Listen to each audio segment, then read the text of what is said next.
நாளைக்கு தளபதி விஜய் அவர்களின் மாநாடு என்னென்ன ஏற்பாடு செய்யப்பட்டுள்ளது என அவர்கள் கூறியிருக்கிறார்கள். அதாவது விஜய் மாநாடு என்றாலே தனி பலமுறை கூறப்பட்டுள்ளது. அதற்காகவே என்ன செய்திருக்கிறார் என்றால் 1,00,000 வாட்டர் பாட்டில்கள் மட்டும் அங்கங்கே 1000 லிட்டர் கொள்ளளவு கொண்ட தண்ணீர் தொட்டிகள், 20 லாரி தண்ணீர் லாரி வேன்கள் மட்டும் எல்லா ஏற்பாடும் செய்யப்பட்டுள்ளன. அது மட்டும் இல்லாமல் 30 டாக்டர்கள், 1000க்கும் மேற்பட்ட செவிலியர்கள் என ஏகப்பட்ட பேரை வர வைக்கப்பட்டுள்ளன.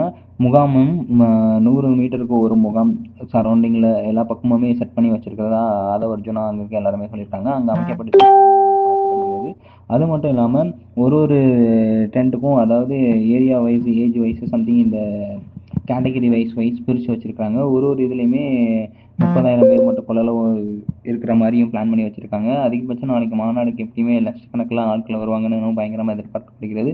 தளபதி விஜயோட வேனை யாரும் ஃபாலோ பண்ணக்கூடாதுங்கிறதுனால அது மறைமுகமா அவர் வர்றதுக்கும், அவர் எங்க வச்சு பேசுவார், என்ன ஏதுங்கிறது எல்லாத்தையுமே டீட்டெயில்ஸ் எல்லாமே ப்ராப்பரா ஷெட்யூல் வைஸ் போட்டு வச்சு இது பண்ணியிருக்காங்க. நாளைக்கு எத்தனை மணிக்கு வருவார், என்ன ஏதுங்கிறது அடுத்தடுத்த நியூஸ் எல்லாத்தையும் பார்க்கும்.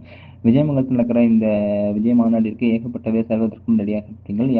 யார் சென்றாலும், யார் வருவதாக இருந்தாலும் மிக பாதுகாப்போடு செல்ல வேண்டும் என அனைத்து ஊடகங்களும், அனைத்து ஒரு ஹியூமன் ஒரு மனிதநேயம் கொண்ட மக்களுக்கும் சொல்ல வேண்டிய ஒரு கருத்தாக எதிர்பார்க்கப்படுகிறது.